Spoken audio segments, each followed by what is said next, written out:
let's call this one how police create a scenario and lay a trap, and you follow along because you think you're going to get what you want, which is not a child but an adult.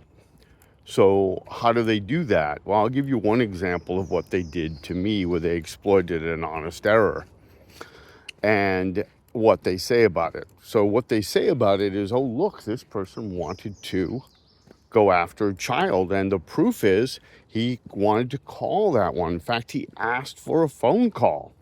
They leave out the part that they had asked for a meeting and a phone call at least half a dozen times.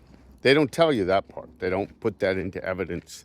Your attorney is so distracted with other things, they don't always point that out. But it's very important to point out the inconsistencies. So the other thing they say is, Your Honor, I'm the nice, courageous police officer, and I tried to get out of the conversation many, many times. Well, let me show you how they worked those two against me. So they went on, I think, day 2 or 3, I had requested this person get off the app. And when I saw that he had not done so, I contacted the system administrator and reported it as underage, a fact that they also didn't mention, but is in the record. If anybody cares to actually look at it, of course, that's the other issue.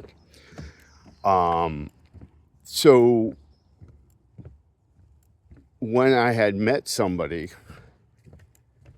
and met them at a hotel room, even though I didn't stay long, I had promised to pay for part of that room.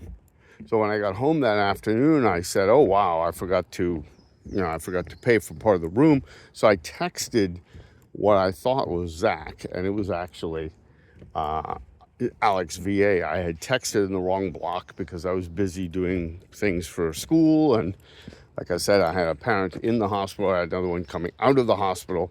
So I was pretty busy. I didn't realize the error.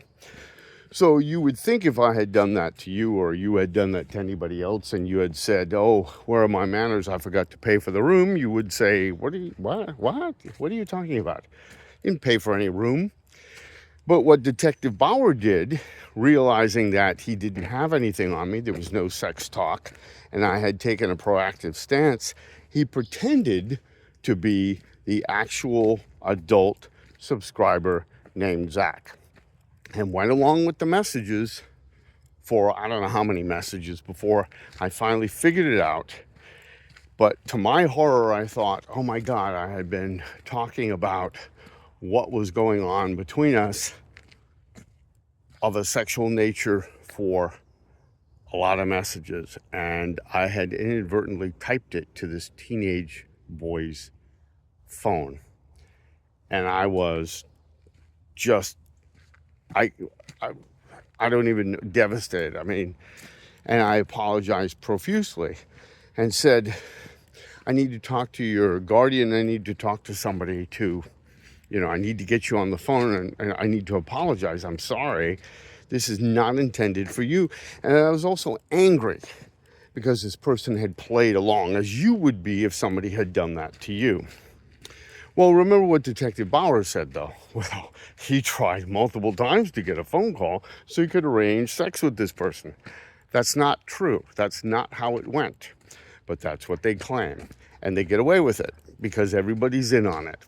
Everybody's in on making sure that they supposedly clean up the streets. Does that sound like cleaning up the streets, or does that sound like setting someone up?